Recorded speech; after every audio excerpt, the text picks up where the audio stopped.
step by step, step by step.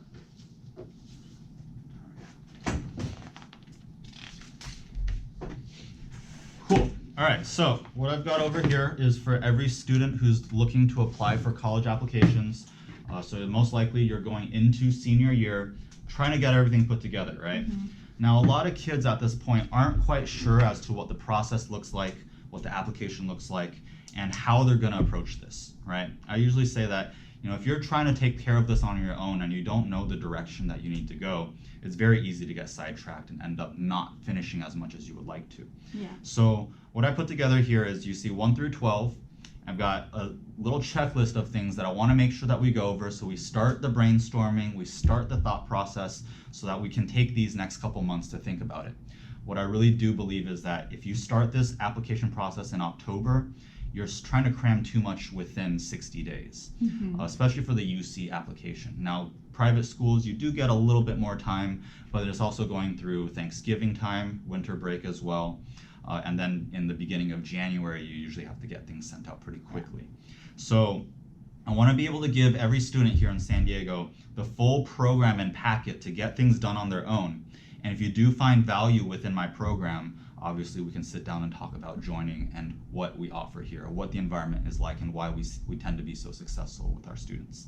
So the first things first is every student that comes to meet with me will always start off and get a parent brainstorm. All right. The reason that I like the parent brainstorm is the fact that these questions and these prompts that are being asked about us are always directed in a manner of how have we grown, how have we matured, what are some moments of development that we might be able to talk about.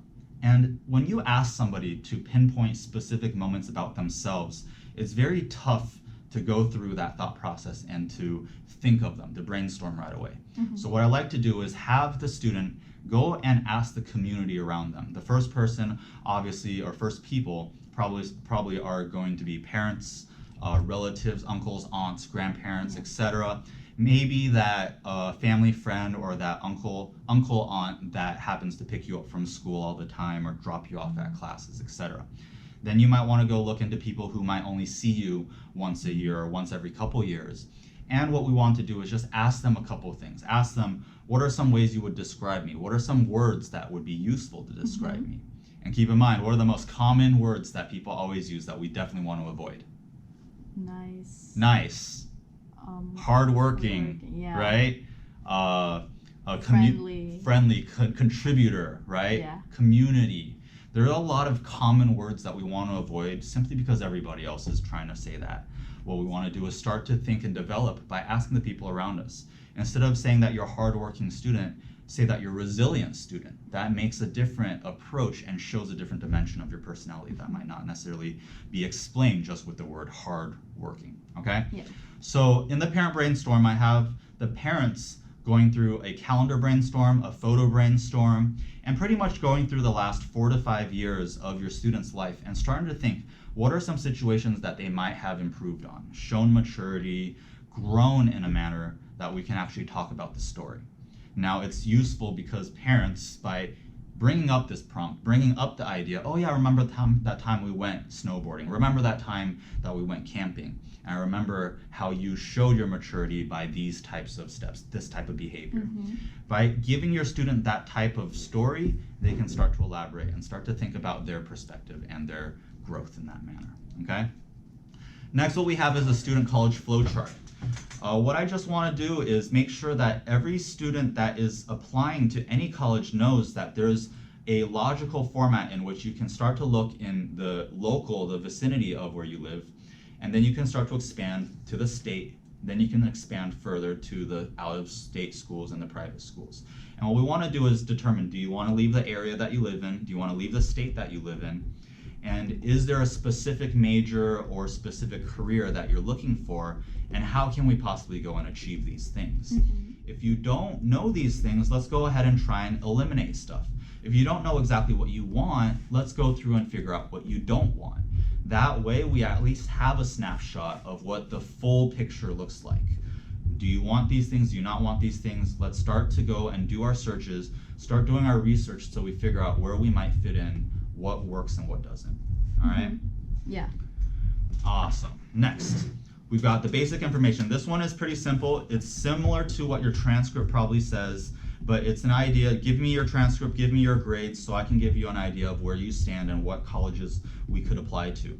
What's most important within that page is actually giving me your favorite teachers, because every teacher that you do have a good relationship with, you should be able to go back and ask for a teacher recommendation. Yeah. In the game here in San Diego has gotten tougher and tougher every single year.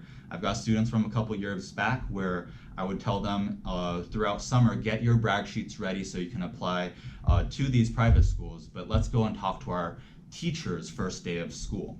What I found in the last couple of years is that a lot of these top teachers, the ones that are loved by just about every student that goes into their classes, they're being asked for recommendation letters as early as the end of junior year. So what's actually happening now is that more and more students aren't getting the full opportunity to give out the top level application that they want to, simply because the top teachers, they're exhausted writing so many application recommendation letters that they've actually capped it off and they will no longer accept over a certain number. So what we actually do here is we, Plan Organized College, we're going to get all our information put together over the summer so that you can actually get everything ready. You have already contacted your teachers and you told them that you're going to be asking them for that recommendation letter. We're going to put together a little brag packet and we're actually going to go through and bind all of it, make sure that it looks nice and professional so that you stand a little bit further apart from the rest of your peers when it comes down to your application and your brag sheets. Why do we need a brag sheet? Well, a brag sheet really helps us, a teacher who might only see the academic side of your life. Maybe they've only seen you in their calculus class or in their chemistry class.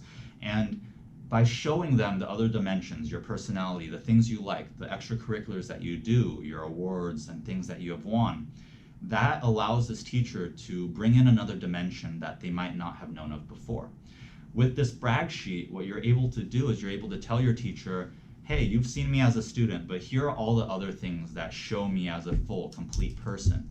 And again, by being able to write a full, complete type of recommendation letter, the essay readers and the recommendation readers will actually be able to pinpoint and notice these things about you a little bit more. If your teacher is able to emphasize specific points about you and use the examples of your extracurriculars to reinforce those, it only helps your application out more. Whereas there are a lot of kids who may go through, ask for a recommendation letter, and never hand their teacher any sort of extra information. Those are the situations where a teacher is more inclined to maybe do what we call a cookie cutter sheet and a cookie cutter style of a recommendation letter. What will happen is they'll have a set format, they'll fill in your names, put in a couple extra little details, and they'll send it out. Whereas if you do take the extra